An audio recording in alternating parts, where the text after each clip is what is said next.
This program is sponsored by LIC Nepal, जीवन रहँदा पनि जीवन पश्चात पनि। गर्वैदेखि बलियो भूगर्भ सिमेन्ट। मेरो देश मेरो जगदम्बा सिमेन्ट।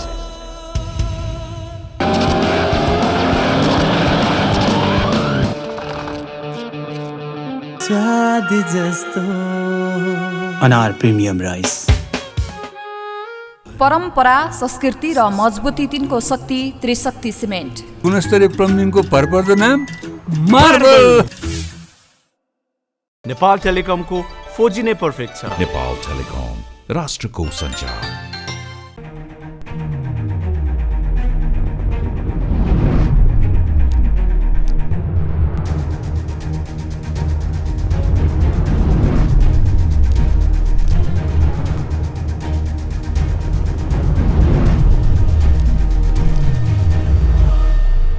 नमस्कार आदि दर्शक, आजको जनता जान्न चाहन्छन् कार्यक्रम हामी समग्र रूपमा देशको राजनीतिक विषयवस्तुमा चिटफाड गर्न गइरहेका छौँ। तपाईँहरू सबैलाई थाहा छ, नेपाल कम्युनिस्ट पार्टी एमाले भित्रको आन्तरिक द्वन्द्व फेरि पनि छत्ता छुल्लो भएर बाहिर आएको छ। एमाले एकपटक फुटिसकेको छ, माधवकुमार नेपालले एमालेलाई फुटाइसक्नु भएको छ र 10 बुँदे कार्यान्वयनको लागि धेरै किसिमका पहलहरू भए एमाले भित्र र धेरै किसिमका समितिहरू पनि बने। तर अन्ततः आएर आज भीम रावले राजीनामा दिनुभयो 10 बुँदे कार्यान्वयन सहजीकरण समितिबाट। किन उहाँले संयोजकबाट राजीनामा दिनुभयो? आजको कार्यक्रममा हामी यस बारेमा विशेष रूपमा खुलासा गर्दैछौँ। भीम रावले राजीनामा दिइसकेपछि अब 10 बुँदे कार्यान्वयन नहुने भएको छ र 10 बुँदे अब सङ्कटमा परेको छ। एमाले अध्यक्ष केपी शर्मा ओलीले स्पष्टमा भन्नुभएको थियो 10 बुँदे कार्यान्वयन हुँदैन, अब 10 बुँदेको गीत नगाउनुहोस् भनेर अस्ति भनिसक्नु भएको थियो। आज आएर स्थायी समितिको बैठकमा लामो छलफल भयो, द्वन्द्व भयो, विवाद भयो, आरोप प्रत्यारोप भयो र अन्ततः भीम रावले 10 बुँदे कार्यान्वयन हुने सम्भावना नदेखिसकेपछि राजीनामा दिनुभयो। अब 10 बुँदे कार्यान्वयन नहुने घोषणा पनि भीम रावले आज गर्नुभएको छ र 10 बुँदे कार्यान्वयन गर्नको लागि पार्टी अध्यक्ष केपी शर्मा ओली तयार नरहेको कुरा उहाँले बताउनु भएको छ। त्यसैले आजको कार्यक्रममा हामी यस बारेमा गएर समीक्षा गर्दैछौँ। तपाईँहरू सबैलाई थाहा छ, एमाले भित्रको कुरा गर्दाखेरि, यसको विवादको अन्तर्कथाको कुरा गर्दाखेरि। तर आज एमालेको स्थायी समितिको बैठकले महाधिवेशन चितवनमा गर्ने 10औं महाधिवेशन र त्यसको लागि संयोजकमा रामबहादुर थापा बादल व्यवस्थापन मूल आयोजक समितिमा र सहसंयोजकमा सुरेन्द्र पाण्डेलाई चयन गरेको छ भने अन्य सदस्यहरू पनि त्यहाँ छन्। 21 जनाको समिति बनेको छ। यसबारेमा आजको कार्यक्रममा हामी विशेष रूपमा चर्चा गर्न चाहन्छौँ र आज हामी प्रधानमन्त्री शेरबहादुर देउवाले सुदूरपश्चिममा पुगेर आफ्नै साँच्चै भन्यो नि राजनीतिक कर्मभूमिमा पुगेर घोषणा गर्नुभएको छ। सुदूरपश्चिम प्रदेशमा पुगेर प्रधानमन्त्रीले भन्नुभयो अब देशमा अर्ली इलेक्सन हुन सक्छ। उहाँले सङ्केत गर्नुभयो त्यसको लागि गठबन्धनभित्र छलफल गरेर दलहरूको बिचमा सहमति जुटाएर म निर्वाचनमा जान सक्छु, गठबन्धन दलभित्र म छलफल गर्छु भनेर उहाँले बताउनु भएको छ। गठबन्धनभित्र यतिखेर सहमतिको सम्भावना क्षीण देखिएको छ। अर्ली इलेक्सनको लागि प्रचण्ड, माधवकुमार नेपाल, उपेन्द्र यादव कोही पनि तयार हुनुहुन्न। कसरी होला त अर्ली इलेक्सन? यसबारेमा पनि आजको कार्यक्रममा हामी चर्चा गर्न चाहन्छौँ। प्रधानमन्त्रीले किन सुदूरपश्चिममा पुगेर घोषणा गर्नुभयो र भन्नुभयो अर्ली इलेक्सनको कुरा? त्यो सम्भावना छ हाम्रो देशमा? 5 दलीय गठबन्धन साँच्चीकै अर्ली इलेक्सनको पक्षमा छ त? आज हामी विशेष रूपमा चर्चा गर्न चाहन्छौँ र प्रधानमन्त्रीले अर्को कुरा पनि बताउनु भएको छ, एमसिसी पारित हुन्छ, एमसिसी देशको हितमा छ, जनताको हितमा छ र एमसिसीको विरोध नगर्न प्रधानमन्त्रीले चेतावनी दिनुभएको छ र भन्नुभएको छ नबुझिकन तपाईँहरू विरोध गर्ने। एमसिसीको कुरा गर्दाखेरि प्रधानमन्त्रीले भन्नुभएको छ अमेरिकन सेना आउँदैन, नेपालको ऐन र कानुन र संविधान अनुसार एमसिसी अगाडि बढ्छ, यहाँ अमेरिकन कानुन लागू हुँदैन। आज प्रधानमन्त्री शेरबहादुर देउवाको तर्क। अब के होला त? एमसिसी पारित होला त? सत्तारूढ गठबन्धनभित्र विवाद बढेको छ। शीर्ष नेताहरूको बिचमा 4 दल एकतिर, प्रधानमन्त्री अर्कोतिर। एमसिसी पारित गराउने पक्षमा प्रधानमन्त्री र विपक्षमा माओवादी केन्द्र, एकीकृत समाजवादी पार्टी, जसपा र जनमोर्चा। अब के होला त? माधवकुमार नेपालले स्पष्ट रूपमा भन्नुभएको छ अहिलेको अवस्थामा पारित हुन सक्दैन। प्रचण्डले पनि भन्नुभएको छ। तर अब कसरी पारित होला त? आजको कार्यक्रममा हामी यसबारेमा पनि विशेष रूपमा चर्चा गर्दैछौँ। तर एमालेले ग्रिन सिग्नल दिएको छ केपी शर्मा ओलीले भन्नुभएको छ यदि प्रधानमन्त्री शेरबहादुर देउवाले सदनमा टेबल गर्नुहुन्छ एमसीसी अगाडि बढ्छ भने हामी सहयोग गर्न सक्छौँ भनेर उहाँले सङ्केत गर्नुभएको छ। यसबारे पनि आज हामी चर्चा गर्दैछौँ र आज हामी बाढी पहिरोबाट पीडित जनताको बारेमा प्रधानमन्त्री निरीक्षण गर्न सुदूरपश्चिम प्रदेश पुग्नुभयो। त्यहाँ पनि जनताहरू समस्यामा परे, जनताहरूले राहत पाएका छैनन्, जनताहरूले प्रधानमन्त्रीलाई भेट्न पाएनन्। तर प्रधानमन्त्रीले आश्वासन दिनुभएको छ तपाईँलाई म तत्काल राहतको व्यवस्थापन गर्छु, घोषणा गर्छु भनेर उहाँले बताउनु भएको छ। उहाँ काठमाडौँ फर्किसक्नु भएको छ। अब प्रधानमन्त्रीले साँच्चैकै बाढी पहिरोबाट पीडित जनताको लागि विशेष राहतको प्याकेज घोषणा गर्नुहोला त? आजको कार्यक्रममा हामी यसबारेमा पनि विशेष रूपमा चर्चा परिचर्चा र बहस गर्न चाहन्छौँ भने आज हामी प्रदेश सरकारको बारेमा पनि कुरा गर्न चाहन्छौँ। अहिलेको अवस्थाको बारे पनि हामी चर्चा गर्न चाहन्छौँ। प्रदेश सरकारको कुरा गर्दाखेरि प्रदेश नम्बर 1 का मुख्यमन्त्री भीमा आचार्यले विश्वासको मत लिने निर्णय गर्नुभयो र आज उहाँले सबै प्रक्रिया पुरा गर्दाखेरि पनि विश्वासको मत चाहिँ लिनु भएन। आइतबार उहाँले विश्वासको मत लिने घोषणा गर्नुभएको छ र सबैको ध्यान 1 नम्बर प्रदेशतिर खिचिएको छ। 1 नम्बर प्रदेशका मुख्यमन्त्री भीमा आचार्य आब्रममा परिसक्नु भएको छ। अब गठबन्धनले त्यहाँ सरकार बनाउँदैछ र एकीकृत समाजवादी पार्टीले राजेन्द्र राईलाई अगाडि सारेको छ। माधव कुमार नेपालको समर्थन सहयोगमा राजेन्द्र राई यतिखेर मुख्यमन्त्री बन्दै हुनुहुन्छ। नेपाल कम्युनिस्ट पार्टी एकीकृत समाजवादीको उहाँ उम्मेदवार हुनुहुन्छ। आजको कार्यक्रममा हामी यसबारेमा पनि विशेष रूपमा चर्चा गर्दैछौँ। कङ्ग्रेसले पनि दाबी गरेको छ तर त्यो सम्भावना छैन। 1 नम्बर प्रदेशमा कङ्ग्रेसको नेतृत्वमा सरकार बन्न सक्दैन। त्यसैले हामीसँग धेरै विषयवस्तु छन्। आज हामी अहिलेको अवस्थामा बाढी पहिरोबाट बेमौसमी यो वितण्डबाट 104 जनाको निधन भइसकेको छ। धेरै बेपत्ता भएका छन्, धेरै घाइते भएका छन् र हजारौं जनताहरू घरबार विहीन भएका छन्। किसानहरू ठुलो समस्यामा छन्। धानबाली नष्ट भएको छ। अर्बौं रुपियाँ खर्बौं रुपियाँ यतिखेर नोक्सानी भएको छ। त्यतातिर सरकारको ध्यान जाओस् र किसानहरूको लागि सरकारले तत्काल राहतको प्याकेज घोषणा गर्नुको विकल्प छैन। आजको कार्यक्रममा हामी यसबारेमा पनि विशेष रूपमा चर्चा गर्दैछौँ। म केही समयको विषयमा पछि आउनेछु। तर आज तपाईहरु सबैलाई थाहा छ हामी प्रधान न्यायाधीश चोलेन्द्र शमशेर जबराको बारेमा पनि आज बहस गर्दैछौँ। उहाँलाई पनि राजीनामा गर्नको लागि दबाब बढेको छ। आज पूर्व न्यायाधीश फोरमले त वक्तव्य जारी गरेर प्रधान न्यायाधीशमाथि धेरै किसिमको गम्भीर आरोप लगाएको छ। अब के गर्नु होला त न्यायमूर्तिले फेस गर्नु होला कि राजीनामा दिनु होला? आज हामी खुलासा गर्दैछौँ। अहिलेको अवस्थामा उहाँमाथि किन यत्रो दबाब? हाम्रो देशको न्यायालय साँच्चीकै राजनीति पार्टीको अखडा बन्दैछ। अब मुलुक अस्थिरतातिर जान लागेको हो त? केही समयको विषयमा पछि आउनेछु। यतिखेर हाम्रो बीचमा नेपाल कम्युनिस्ट पार्टी माओवादी केन्द्रका प्रभावशाली नेता संसदीय दलका प्रमुख सचेतक देव प्रसाद गुरुङ हुनुहुन्छ। देव गुरुङजी, तपाईँलाई म जनता जान्न चाहन्छन् कार्यक्रम स्वागत गर्न चाहन्छु। आज प्रधानमन्त्रीले सुदूरपश्चिम प्रदेशमा गएर स्पष्ट रूपमा भन्नुभएको छ अब एमसीसी पारित हुन्छ, कसैले रोक्न सक्दैन। अब तपाईँहरू के गर्नुहुन्छ? ठ्याक्कै भन्नुहोस्। अब प्रधानमन्त्रीज्यूले कुन सन्दर्भमा कसरी भन्नुभयो त्यो उहाँले नै भन्ने विषय भयो। तर एमसीसीको बारेमा 5 दलको बीचमा कुनै सहमति भएको छैन। सहमति भएको छैन 5 दलीय गठबन्धनमा? निश्चित रूपले कुनै पनि प्रकारको प्रधानमन्त्री भन्नुभएको छ सहमति भइसके पारित हुन्छ। अब खोइ अब उहाँले कुन सन्दर्भमा कसरी भन्नुभयो उहाँले नै जवाफ दिने विषय हो। तर सहमति भएको छैन। त्यसकारणले गर्दाखेरि अब 5 दलीय गठबन्धनको आधारमा बनेको सरकार सहमतिको आधारमा गर्ने कुरा हो। तर एमसीसी सम्बन्धी यो राष्ट्रघाती प्रकारको शर्तहरू प्रावधानहरू भएको हुनाले चाहिँ एजिटिज रूपमा रूपमा यो पारित गर्न सकिँदैन। संशोधनको लागि प्रयास गर्ने कुरा हो। प्रधानमन्त्री भन्नुभयो संशोधन गर्नु पनि आवश्यकता छैन। अब त्यही त उहाँले चाहिँ कुन ढङ्गले भन्नुभयो कसरी बुझ्नुभयो त्यो उहाँको कुरा भयो। उहाँको कुरा सायद हामीलाई सोध्ने विषय परेन भन्ने लाग्छ। उहाँसँग सोध्ने विषय होइन। गठबन्धनभित्र त्यसबारेमा कुनै पनि प्रकारको सहमति भएको छैन। निश्चय पनि उहाँको अभिमतको रूपमा हुनसक्छ एमसीसी पास हुनुपर्छ भन्ने उहाँको अभिमत हुनसक्छ।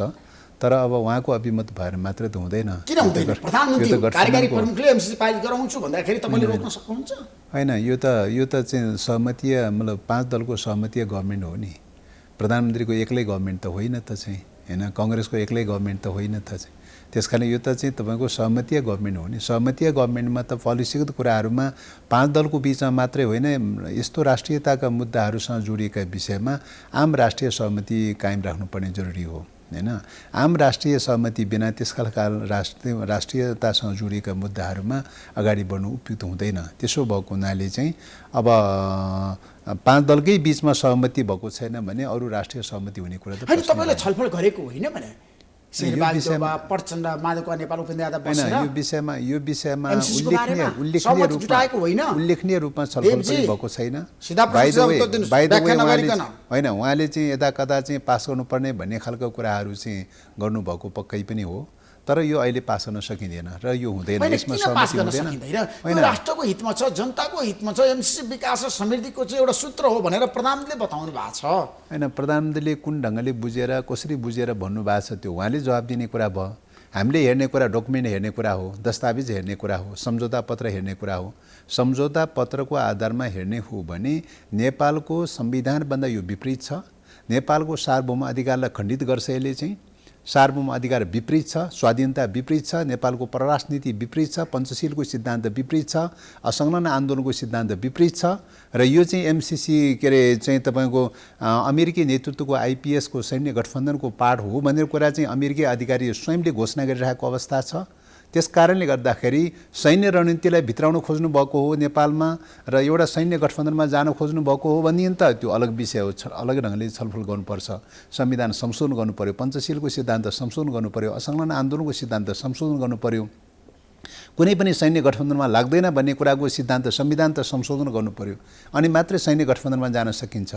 होइन भनेदेखि त एकातर्फ पञ्चशीलको सिद्धान्त अङ्गीकार गर्ने भएर भन्ने, असंलग्न आन्दोलनको सिद्धान्त अङ्गीकार गर्ने भएर भन्ने, कुनै पनि प्रकारको हस्तक्षेपको नीतिलाई अवलम्बन गर्ने, कुनै पनि प्रकारको सैन्य गठबन्धनमा नलाग्ने भनेर चाहिँ तपाईँको चाहिँ सैद्धान्तिक त्यो मान्यतामा संविधान प्रतिबद्ध भएर संविधान पारित गर्ने, अनि अहिले चाहिँ एउटा सैन्य गठबन्धनमा जाने भन्ने कुरा कसरी हुन सक्छ? हैन, किन हुन सक्दैन? प्रधानमन्त्रीको भनाइ छ तपाईहरु नबुझिकन अध्ययन नगरिकन एमसीसी को विरोध गरिरहनु भएको छ। तपाईले बुझ्नु भएको छैन। सम्झौता राम्रोसँग पढ्नु भएको छ। नेपाल अमेरिकाको बीचमा भएको सम्झौता हो, निश्चित रूपले कले के भन्छन् कसो भन्छन् भन्ने कुरा भन्दा पनि फ्याक्टमा डकुमेन्टमा के छ, डकुमेन्टमा हेर्ने कुरा हो। डकुमेन्ट तपाईले हेर्नु भएको छ, दस्तावेजमा हेर्ने कुरा हो, दस्तावेजमा हेर्ने कुरा हो। दस्तावेज हेर्नु भएको छ, पढ्नु भएको छ। दस्तावेज नहेरिकन त्यतिकै हावादारी कुरा हुन्छ। अनि प्रधानमन्त्रीले भन्नु भएको छ नबुझिकन किन विरोध गर्ने देवप्रसाद गुरुङले? त्यो त हिजो पनि चाहिँ विरोध गरेको थियो नि। हिजो पनि केपी ओलीले नपढिकन विरोध गरेका थियो भनेर भनेको थियो नि।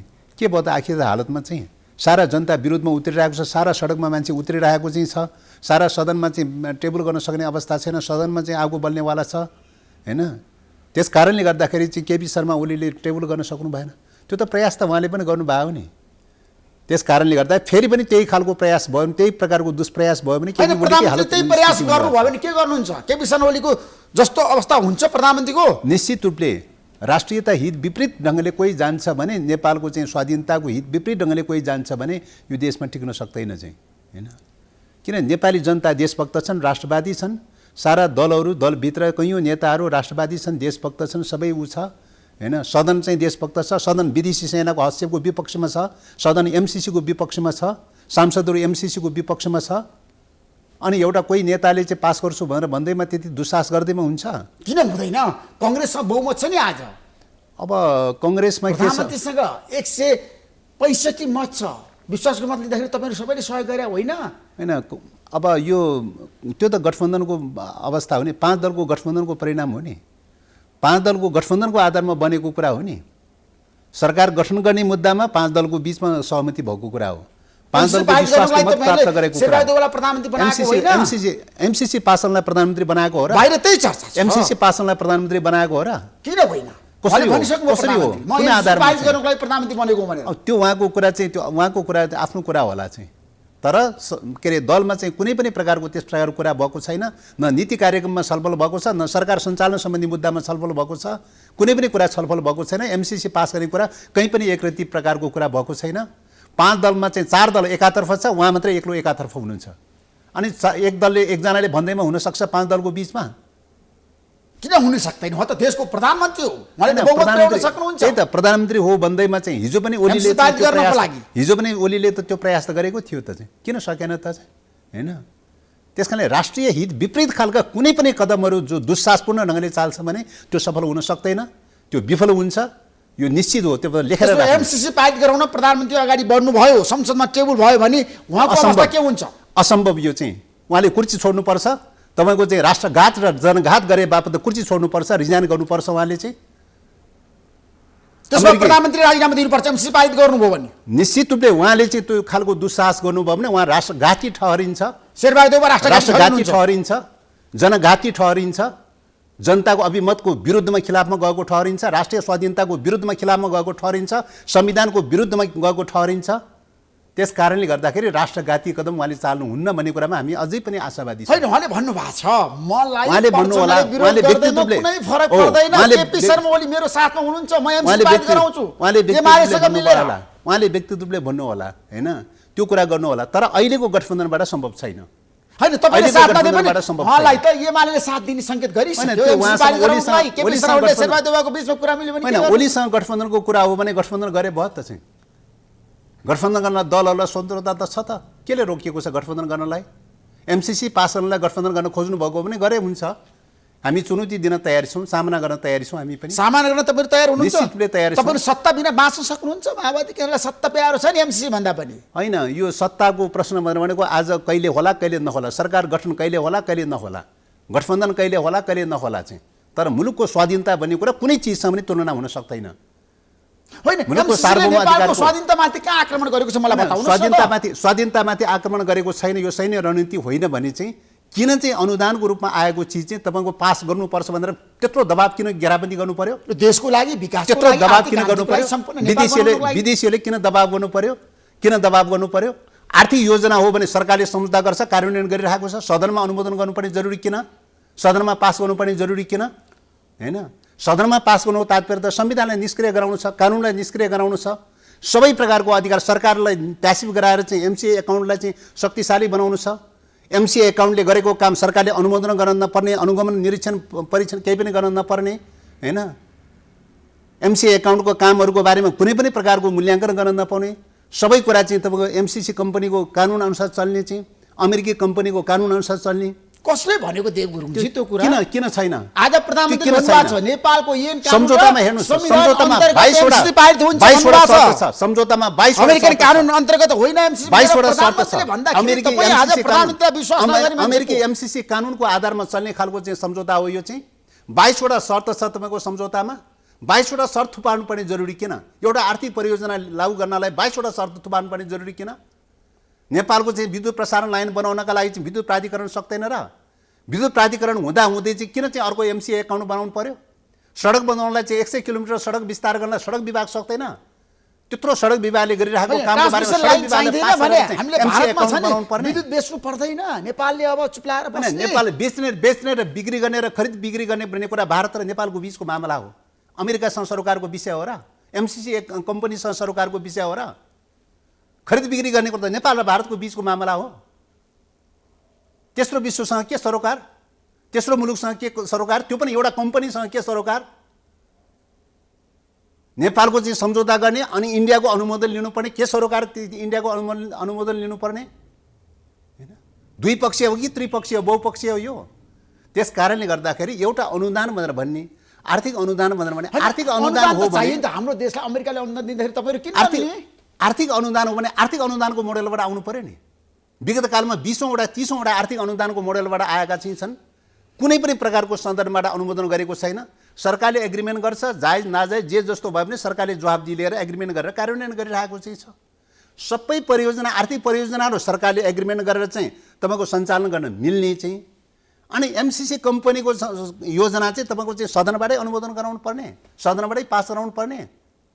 सदनबाट प्रधानमन्त्रीले अमेरिकालाई कन्भिन्स गरिसक्नुभयो म जसरी पनि सदनबाट पारित गराउँछु एमसिसी भनेर। अब उहाँले के भन्नुभयो कसो भन्नुभयो त्यो उहाँसँग सोध्ने विषय हो, उहाँले जवाब दिने विषय हो हैन। तर फ्याक्टमा घटनाक्रममा हेर्ने कुरा हो, तथ्यमा हेर्ने कुरा हो। एमसिसी कम्पनी अथवा यो प्रोजेक्ट हैन इन्डो पेसिफिक स्ट्राटेजीको पार्टनरसिप हो भन्ने कुरा चाहिँ अमेरिकी विदेश मन्त्रीले खुलेआम रूपले सार्वजनिक घोषणा गर्नुभएको छ। अमेरिकी विदेश राज्य मन्त्रीले चाहिँ सार्वजनिक रूपले घोषणा गर्नुभएको छ हैन। र त्यो रूपले घोषणा गर्नुभएको छ र स्वयं प्रावधानहरू हेर्दै जाँदाखेरि पनि के छ त भन्दाखेरि असमान प्रकारका शर्तहरू छन्, असमान प्रकारका प्रावधानहरू छन्। सदनबाट जबरजस्ती रूपले अनुमोदन कहाँ छ? राष्ट्रघाती कुराहरू मलाई देखाउनुहोस् त, पढेर सुनाउनुहोस् त। हैन, राष्ट्रघाती सम्झौता किन छैन? पहिले कुरा चाहिँ तपाईँको अनुदान हो भने तपाईँको सदनबाट लानुपर्ने जरुरी किन? सबै प्रोजेक्टहरू चाहिँ तपाईँको गभर्मेन्टले एग्रिमेन्ट गरेर कार्यान्वयन गर्न हुने यो सदनबाट लानुपर्ने जरुरी किन? जबकि सदनमा अनुमोदन गर्नलाई कानुनी व्यवस्था छैन। सम्झौता स्वयंमा सदनमा अनुमोदन गर्ने भनेर भनेको छैन, सदनमा अनुमोदन नगर्ने भनेर भन्छ। के अरे इन्डो पेसिफिक स्ट्राटेजीको पार्ट बनाइसकेपछि मात्रै सदनमा अनुमोदन गर्ने भनेर लिएर आएको छ। अगाडि एग्रिमेन्ट गर्दाखेरि त सदनमा अनुमोदन गर्ने कुरा त छैन हैन। पहिलो कुरा त्यो। दोस्रो कुरा, सदनमा अनुमोदन गर्नलाई अन्तर्राष्ट्रिय कानुन हुनुपर्छ। अन्तर्राष्ट्रिय कानुन हुनका लागि चाहिँ तपाईँको भियना अभिसन्धिले व्याख्या गरेको अन्तर्राष्ट्रिय कानुन सम्बन्धी प्रावधानको परिभाषाभित्र हुनुपर्छ। तर यो चाहिँ तपाईँ एउटा कम्पनीसँग गरेको सम्झौता अन्तर्राष्ट्रिय कानुन त बन्दैन।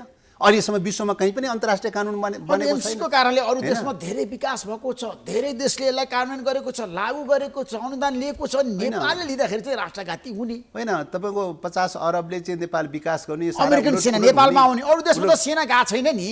एमसिसी त हाम्रो देशले मात्र लिएको होइन नि।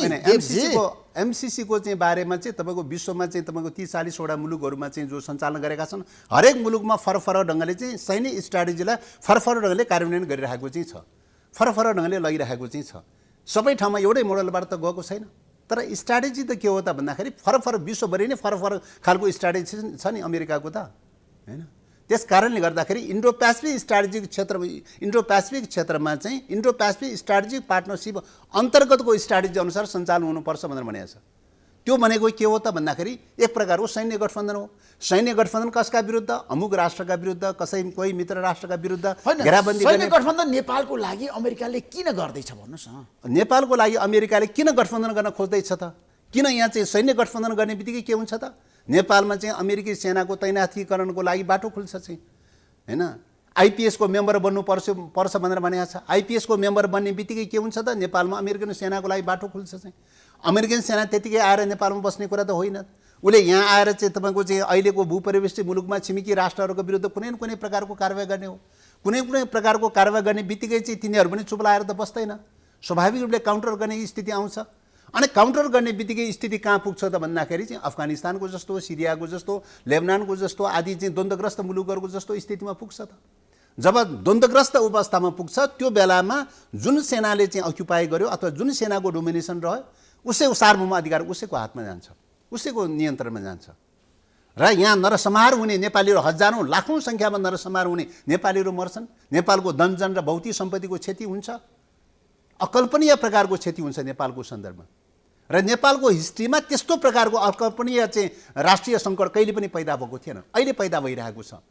त्यसकारण यस्तो राष्ट्रिय सङ्कट पैदा भइरहेको बेलामा सैन्य शक्तिको प्रतिस्पर्धामा लागिरहनु भएको छ उहाँ चाहिँ। होइन, प्रधानमन्त्रीको भनाइ छैन त अहिलेको अवस्थामा देव गुरुङ, प्रचण्ड, माधवकुमार नेपालले नबुझिकन एमसिसीको विरोध गरिरहनु भएको छ। बुदाहरूलाई हेर्नु भएको छैन। कसले बुझ्या छैन भन्ने कुरा जनताले देखेका छन्। सारा सार्वजनिक छ। एमसिसीको डकुमेन्ट सबै सार्वजनिक छ, सबैले देखेका छन्, सबैले पढेका छन्। कसले बुझेका छन् र कसले बुझेका छैनन् कुरा गर्ने तपाईहरु भनेर भन्नुभएको छ उहाँले त। प्रधानमन्त्री आज के भन्नुभयो? प्रधानमन्त्रीको भनाइ के छ भन्दाखेरि नेपालको ऐन कानुन र संविधान अन्तर्गत हो एमसिसी भनेको। नेपालको ऐन कानुन र संविधान अन्तर्गत हो भने सरकारले कार्यान्वयन गरे भयो त? किन संसदमा ल्याउनु पर्यो? सदनमा ल्याएर संविधान प्यासिभ गराउनु किन पर्यो? ऐन कानुन प्यासिभ गराउनु किन पर्यो? सबै प्रकारको सार्वभौम अधिकार एमसिसी एकाउन्टलाई दिनुपर्ने जरुरी किन पर्यो? यसैबाट प्रश्न हुन्छ नि। सबै प्रकारका कानुनहरू संविधानहरूलाई निष्क्रिय गराएर सार्वभौम अधिकार, सरकारको सार्वभौम अधिकार निष्क्रिय गराएर खण्डित गरेर चाहिँ के अरे यो कोरिडोर, विद्युत प्रसारण लाइनको कोरिडोर बनाउने, सडक बनाउने ठाउँहरूको सार्वभौम अधिकार समेत पनि नियन्त्रण गरेर चाहिँ तपाईँको चाहिँ त्यहाँ कुनै परियोजना सञ्चालन गर्नुपर्ने भयो भने पनि एमसिसी एकाउन्टसँग पर्मिसन लिएर मात्रै नेपाल सरकारले गर्नुपर्ने अवस्था भनेको त आफ्नै टेरिटोरीमा, आफ्नै भूगोलमा चाहिँ तपाईँको त्यहाँ पूर्वाधार बनाउनु पर्यो। केही गर्नुपर्ने भयो भने एमसिसीसँग सोधेर एमसिसीको अनुमति लिएर मात्रै गर्नुपर्ने भनेपछि नेपाल खण्डित भएन? नेपालको भौगोलिक सार्वभौम अधिकार खण्डित भएन? त्यो संविधान विपरीत होइन, सार्वभौम अधिकार खण्डित गर्ने कुरा बुझ्नु भएको छ, अध्ययन गर्नु भएको छ र उहाँले त भनिरहनु भएको छ। जस्तो सरकारको प्रवक्ता ज्ञानेन्द्रबहादुर कार्कीले भनिरहनु भएको छ एमसिसी भनेको नेपालको हितमा छ। उहाँले सम्झौता गरेको अमेरिका गएर अर्थमन्त्री हुँदाखेरि त्यतिखेर तपाईँहरू सरकारमा हुनुहुन्थ्यो, माओवादी केन्द्र, प्रचण्डले त्यतिखेर साथ दिएकै हो, कृष्णबहादुर महरा परराष्ट्र मन्त्री हुनुहुन्थ्यो। अनि अहिले आएर तपाईँहरूले विरोध गर्दाखेरि छ नि पहिलो कुरा त्यो बेलामा कतिपय प्रावधानहरूको बारेमा त्यो बेला पनि ध्यान पुगेको छैन। सायद त्यो बेलामा सैन्य रणनीतिसँग सायद नेताहरूले जोड्नु भएको थिएन चाहिँ बुझ्नुभएको थिएन र त्यो बेलामा अमेरिकाले पनि आइपिएसको पाड हो भनेर घोषणा गरेको थिएन र आइपिएस त्योभन्दा पछाडि गठन भएको हो। आइपिएस गठन भइसकेपछि नेपाल जान सक्दैन किन सक्दैन? यो त सैन्य गठबन्धन हो भनेर भनिरहेको छ नि अघिदेखि नै।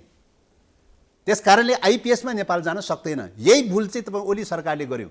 आइपिएसमा हामी प्रवेश गर्न तयारी छौँ भनेर भनेपछि चाहिँ त्यसको 1 वर्ष पश्चात चाहिँ आइपिएस गठन भएको 1 वर्ष पश्चात चाहिँ परराष्ट्र मन्त्री अमेरिका भिजिट गर्दाखेरि आइपिएसमा प्रवेश गर्न तयारी छौँ भनेर भनेपछि अमेरिकाले चाहिँ आइपिएसको मेम्बर बन्यो नेपाल भनेर घोषणा गर्यो र अमेरिकाले अर्को थप के पनि भन्यो त एमसिसी भनेको आइपिएसको अङ्ग हो चाहिँ यो लिने कि नलिने भनेर चाहिँ कुराकानी भएको छ। कुराकानी हुँदाखेरि तत्कालीन परराष्ट्र मन्त्रीले चाहिँ आइपिएस अन्तर्गतको योजना पनि हामी लिन तयारी छौँ भनेर घोषणा गरेको छ। त्यसपछि बल्ल चाहिँ अमेरिकी विदेश मन्त्री र रक्षा मन्त्रीले चाहिँ आइपिएसको अङ्ग हो चाहिँ एमसिसी भनेर घोषणा गरेको छ। उसले त विधिवत ढङ्गले चाहिँ घोषणा गरेको छ नि, विधिवत ढङ्गले चाहिँ राखेको छ नि। त्यस कारणले गर्दाखेरि यो चाहिँ तपाईँको 2019 देखि यता चाहिँ जब चाहिँ तपाईँको तत्कालीन परराष्ट्र मन्त्री अमेरिका भिजिट गरेर आउनुभयो स्ट्राटेजिक पार्टनरसिपमा सहमति गर्नुभएको छ भनेर घोषणा गरेका छन्। होइन, शेरबहादुर प्रधानमन्त्री हुँदाखेरि यो प्रक्रिया अगाडि बढेको हो नि त, उहाँले सम्झौता गरेको हो नि त अमेरिकासँग। त्यही त यो कुरा अघि नै भने मैले 2017 को सेप्टेम्बरमा एग्रिमेन्ट गर्दाखेरि पहिलो कुरा यो आइपिएसको पार्ट भनेर घोषणा गरेको थिएन, किन त्यो बेलामा आइपिएस गठन भएको थिएन, आइपिएसको पार्ट भनेर घोषणा गरेको थिएन। दोस्रो कुरा त्यसको कन्टेन्टमा पनि सार्वभौम अधिकार खण्डित हुने खालका जो प्रावधानहरू थिए त्यो विषयमा नेताहरूले केयर गर्नु पर्थ्यो, त्यो केयर गर्न सकेन। त्यो सीमाहरू कमी कमजोरी रहे र पछिल्लो समयमा जब सार्वजनिक भयो यो कुरा चाहिँ सार्वजनिक भइसकेपछि त यस्ता शर्तहरूको बारेमा त सबै सार्वजनिक भयो। सार्वजनिक भइसकेपछि त अहिले त चाहिँ तपाईँको यो त राष्ट्रघाती रहेछ, जनघाती रहेछ, असमान प्रकारका शर्तहरू रहेछ भन्ने कुरा त अहिले त सबैले महसुस गरिरहनु भएको छ नि, नेताले महसुस गरिरहनु भएको छ नि। तर प्रधानमन्त्रीले गर्नु भएको छैन, उहाँले गर्नु भएको छैन, त्यो अलग विषय हो, अरूले त गरिरहनु भएको छ नि। प्रधानमन्त्री देशको हितमा छ भनिरहनु भएको छ हो, त्यो उहाँ चाहिँ उहाँले चाहिँ अझै पनि पुनरावलोकन गरिरहनु भएको छैन, अझै पनि महसुस गरिरहनु भएको छैन होइन। मलाई लाग्छ ढिलो चाँडो चाहिँ यो महसुस गर्नुहुनेछ यदि देशभक्ति भावना छ, राष्ट्रवादी भावना छ। त्यतिखेर के हुन्छ, तपाईँको पार्टीले के गर्छ ठ्याक्कै भन्नुहोस्, तपाईँले गठबन्धनबाट बाहिर हुन्छ त्यतिखेर? होइन, तपाईँको चाहिँ राष्ट्रघाती गठबन्धन टुट्छ होइन, राष्ट्रियताको निम्ति चाहिँ यो गठबन्धन गरेको हो, राष्ट्रिय स्वाधीनताको रक्षाको निम्ति गरेको, संसदको रक्षाको निम्ति गरेको, डेमोक्रेसीको रक्षाको निम्ति गरेको। जब यो कुराको रक्षा हुँदैन भनेदेखि त चाहिँ गठबन्धनको के औचित्य हुन्छ भने गठबन्धन टुट्छ, त्यसमा तपाईहरु बाहिर होइन। राष्ट्रियताको सुरक्षा हुँदैन भने त राष्ट्रिय सुरक्षाको निम्ति भनेर गठबन्धन गर्ने, राष्ट्रिय हित प्रतिकूल ढङ्गले गयो भने त चाहिँ कसरी बाँकी रहन सक्छ गठबन्धन? तर प्रधानमन्त्री शेरबहादुर राष्ट्रवादी नेता होइन र? होइन, राष्ट्रवादी नेता भन्ने कुरा कसैले पगडी गुथाइदिएर हुने विषय त होइन नि, त्यो त एक्सनले देखाउने कुरा हो नि, काम कारबाहीले देखाउने कुरा हो नि, विचारले देखाउने कुरा हो नि, लाइनले देखाउने कुरा हो नि होइन। त्यसो त ओली पनि त राष्ट्रवादी भनेर खुब चाहिँ प्रशंसा गर्नु के अरे राष्ट्रवादीको पगडी गुथ्नुहुन्छ होइन, तर एक्सनले त देखायो त। अमेरिकी सेनाको चाहिँ तपाईँको स्ट्राटेजिक पार्टनरसिपमा चाहिँ उहाँले गएर सहमति गर्नुभएको छ, इन्डो पेसिफिक स्ट्राटेजिक पार्टनरसिपमा चाहिँ मेम्बरसिप बन्नका लागि चाहिँ सहमति दिनुभएको छ, त्यसको अन्तर्गतको एमसिसी हो भन्दा पनि सहमति दिनुभएको छ। एमसिसी पास गर्नलाई प्रयास गर्नुभयो उहाँले चाहिँ, सदनमा लिएर आएर प्रयास गर्नुभयो चाहिँ, सदनबाट पारित गर्न नमान्ने, सदनमा अगाडि बढाउन नपान्ने चाहिँ सभामुखमाथि तत्कालीन सभामुख महरामाथि कुन कारवाही गर्नुभयो उहाँले देखिरहनु भएकै छ। अहिले चाहिँ अग्नि सापकोटामाथि कुन कारवाही गर्ने धम्की दिइरहनु भएको छ देखिरहनु भएकै छ। त्यस कारणले गर्दाखेरि यो एमसिसीकै इस्युमा चाहिँ एमसिसीकै इस्युमा को राष्ट्रवादी हो को राष्ट्रघाती हो भन्ने कुरा ध्रुवीकरण आइरहेको छ त, सिङ्गो देश चाहिँ ध्रुवीकरण आइरहेको चाहिँ छ। तर केपी शर्मा ओलीले शेरबहादुर एमसिसी पारित गराउने पक्षमा हुनुहुन्छ नि त। त्यही त, उहाँहरू पारित गराउने पक्षमा हुनुहुन्छ भने उहाँहरू मिलेर गर्न सक्नुहुन्छ, हामी च्यालेन्ज गर्छौँ होइन, गरे हुन्छ। राष्ट्रघाती सम्झौताहरू गर्न चाहनुहुन्छ, राष्ट्रघाती चाहिँ सम्झौता थोप्न चाहनुहुन्छ, नेपालको सार्वभौम अखण्डतालाई चाहिँ कुण्ठित गर्न चाहनुहुन्छ, नेपालमा विदेशी सेनाको परेड खेलाउन चाहनुहुन्छ भने हामी पनि हेरौँला चाहिँ कसरी गर्दो रहेछ हेरौँला चाहिँ। अनि प्रधानमन्त्री भन्नुभएको छ अर्ली इलेक्सनको कुरा गर्नुभएको छ, अब वैशाखमा निर्वाचन गर्ने, तपाईँहरू सहमत हुने कि नहुने? होइन, अर्ली इलेक्सन भनेको नेपालको संविधानले परिकल्पना गरेको छैन होइन। अर्ली इलेक्सन भनेको के हो त? संसद एक प्रकारले विघटन गरेर चाहिँ गरिने इलेक्सन हो। संसद विघटनको सन्दर्भमा एउटै मात्रै कज छ, त्यो भनेको दफा 5 अनुसार 76 को 5 अनुसार चाहिँ तपाईँको कुनै पनि प्रकारको सरकार बन्न सकेन भने, कसैले पनि सरकार बन्न सकेन भने त्यो बेलामा मात्रै अर्ली इलेक्सनको सम्भावना हो। अन्यथा नेपालको संविधानले अर्ली इलेक्सनको परिकल्पना गरेको छैन। 5 वर्षको अवधिको मात्रै परिकल्पना गरेको छ, त्योभन्दा अरू परिकल्पना गरेको छैन। पहिलो कुरा त्यो। दोस्रो कुरा, अस्ति सबैभन्दा लेटेस्ट रूपमा अस्ति चाहिँ सर्वोच्च अदालतले चाहिँ संसद विघटन सम्बन्धी चाहिँ गरेको आदेशमा प्रष्ट शब्दमा व्याख्या गरेको छ कि योभन्दा कार्य अवधि फुल कार्य अवधि सञ्चालन हुन दिनुपर्छ, हैन? फुल कार्य अवधि चाहिँ लाई के अरे विघटन गर्ने कुरा चाहिँ संविधानको लागि संशोधन गर्ने कुरा हुँदैन। चुनाव गर्न मिल्दैन भने प्रधानमन्त्री चाहनु भयो भने हाम्रो देशमा मिल्दैन। एउटै मात्र कांग्रेसका नेताले भनेका छन् वैशाखमा निर्वाचन गर्नुपर्छ, हिजो दीपक खड्काले यही भन्नुभएको छ। होइन, एउटै कन्डिसनमा त्यो के त भन्दा दफा 5 अनुसारको तपाईँ सरकार गठन हुन सकेन भने सरकार तपाईँ बहुमतले गठन भएको चाहिँ छ, हैन? सरकारको विरुद्धमा तपाईँ 2 वर्षमा चाहिँ अविश्वास प्रस्ताव राख्न पाउने अवस्था छैन। सरकार 2 वर्षमा कन्टिन्युली रन गर्न सक्ने अवस्था छ। 1.5 वर्षको जो बाँकी छ त्यो कन्टिन्युली रन गर्न सक्ने अवस्था छ। उहाँ आफैले रिजाइन गर्नुभयो भने त्यो अर्कै कुरा हो।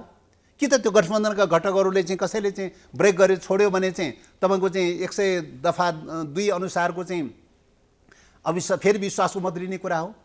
होइन भनेदेखि त सरकार गठनको सन्दर्भमा चाहिँ बाटो हेर्नु पर्यो नि। सदन कन्टिन्यू हुन्छ कि हुँदैन भन्ने कुरा त सरकार दिन सक्छ। होइन, सदन चल्न सकेन, एमालेले सदन चल्न दिएन भने प्रधानमन्त्रीको भनाइ छ चुनावमा जाउँ। अब एमालेले त सदन विघटन गर्न खोजिरहेकै छ नि। उहाँले त 2 पटक सदन विघटन गर्नुभयो, फेरि पनि विघटन गर्न खोजिरहनु भएको छ, फेरि पनि यो सदन ड्यामेज गराउन खोजिरहनु भएको छ। सदन विघटन गर्ने बित्तिकै के हुन्छ त? संविधानका अधिकांश धारा दफाहरू निष्क्रिय हुन्छ, कानुन बन्दैन, निष्क्रिय हुन्छ। अनि संविधानका धारा दफाहरू सबै निष्क्रिय हुँदै हुँदै गइसकेपछि के हुन्छ स्थिति? मुलुकमा सङ्कटकाल लागू हुन्छ। सङ्कटकाल लागू भएपछि के हुन्छ त स्थिति? विदेशी सेना आउने बाटो खुल्छ। सङ्कटकालमा सङ्कटकाल व्यवस्थापनको नाममा विदेशी सेना आउने बाटो खुल्छ। उहाँले त त्यो खोजिरहनु भएको छ नि। त्यसैको लागि सुगम बनाइदिने, त्यसैको लागि बाटो बनाइदिने। त्यसो भए अर्ली इलेक्सन हुन सक्दैन। अर्ली इलेक्सन भनेको संविधान विपरीत कुरा हो। अस्तिको सर्वोच्च अदालतको आदेशभन्दा पनि विपरीत हो, संविधानभन्दा पनि विपरीत हो। संविधानभन्दा विपरीत प्रकारको काम कारबाही गर्ने अधिकार कसैलाई पनि छैन। जनताको बिचमा जानका लागि पनि चाहिँ संविधानले बाटो देखाइदिएको छ नि। संविधानले देखाइदिएको बाटोमा जान किन तयारी हुँदैन जनताको बिचमा जानलाई? संविधानलाई छलेर जानुपर्ने जरुरी किन? निर्वाचन हो भनेर प्रधानमन्त्री संविधानलाई छल्नुपर्ने जरुरी किन? संविधानलाई छल्नुपर्ने जरुरी किन? जनताको बिचमा जान्छु भन्ने नाममा संविधान छल्न पाइन्छ? संविधानले बाटो देखाइदिएको छ नि जनताको बिचमा जाने बाटो, त्यो बाटो किन छोड्नु पर्यो? त्यसकारणले जनताको बिचमा जाने नाममा चाहिँ तपाईँ संविधान मिच्न पाइँदैन, हैन? संविधान मिच्ने अधिकार कसैलाई पनि छैन, हैन? त्यसो भए देवजी, अब प्रधान न्यायाधीश चोलेन्द्र शमशेर जबराले राजीनामा दिनुपर्छ भन्ने बहस जारी छ। तपाईँ कता हुनुहुन्छ? तपाईँ त कानुन मन्त्री भइसक्यो मान्छे। अब यो निश्चित रूपले यो दुःखद एउटा बहस चाहिँ एउटा सुरु भएको छ, हैन? अब सरकार गठनको सन्दर्भमा प्रधान न्यायाधीशले प्रधानमन्त्री र प्रधान न्यायाधीशको बीचमा भागभण्डाको प्रश्न उठ्यो भनेर चाहिँ मन्त्रीमण्डल गठनको सन्दर्भमा जुन खालको बहस उठ्यो, यो निश्चित रूपले दुःखद प्रकारको बहस हो भन्ने लाग्छ, दुर्भाग्यपूर्ण विषय हो भन्ने लाग्छ। र त्यही प्रसङ्ग र सन्दर्भमा चाहिँ तात्कालीन गजेन्द्र महतजीले के अरे हमालजीले चाहिँ रिजाइन पनि गर्नुभयो, हैन? विवाद पैदा भइसकेपछि उहाँले रिजाइन गर्नुभयो, त्यो सकारात्मक कुरा हो भन्ने लाग्छ। अब यो विषयमा प्रधानमन्त्री र प्रधान न्यायाधीशको बिचमा के कुराकानी भएको थियो भन्ने कुरा सबै कुरा सतहमा त आएको छैन, हैन? उहाँहरू दुईजना मध्ये कसैले न कसैले एउटा स्वीकार्य हुनु पर्यो, हैन? तथ्यहरू अगाडि आउनलाई त स्वीकार्य हुनु पर्यो, त्यो त प्रश्न त देखिँदैन। खालि क्वेसन मात्रै उठेको छ, हैन?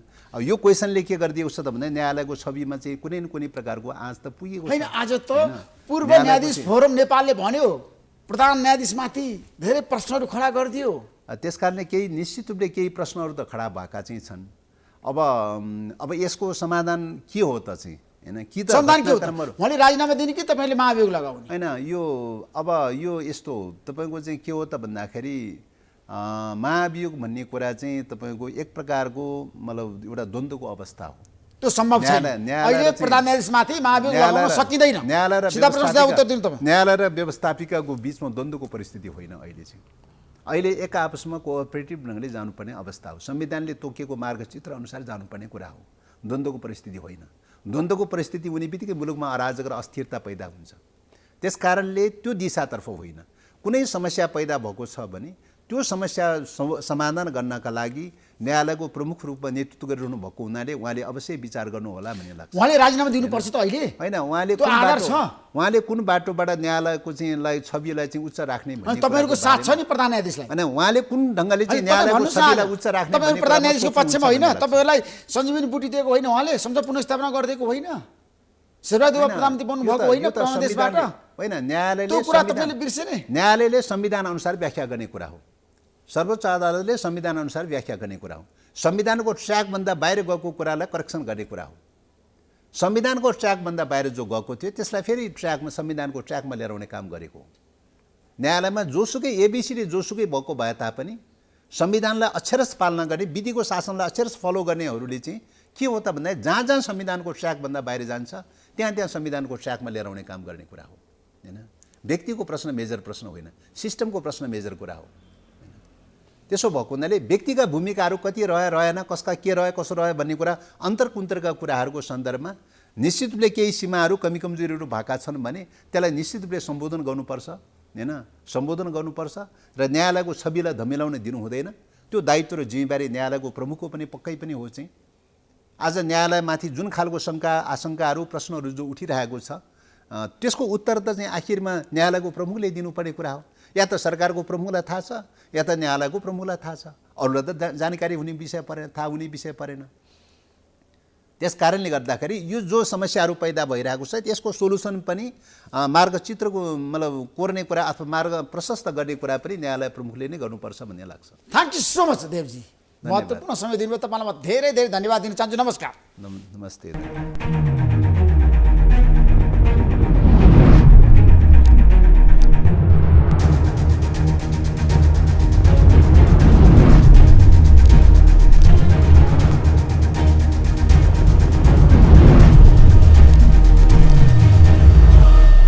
This program is sponsored by LIC Nepal, जीवन रहँदा पनि जीवन पश्चात पनि।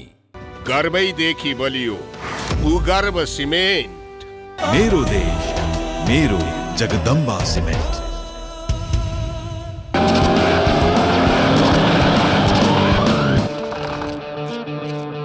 स्वाद जस्तो अनार प्रिमियम राइस। परम्परा, संस्कृति र मजबुती तिनको शक्ति त्रिशक्ति सिमेन्ट। गुणस्तरीय प्लम्बिङको भरपर्दो नाम मार्बल। नेपाल टेलिकमको 4G नै पर्फेक्ट छ। नेपाल टेलिकम, राष्ट्रको सञ्चार।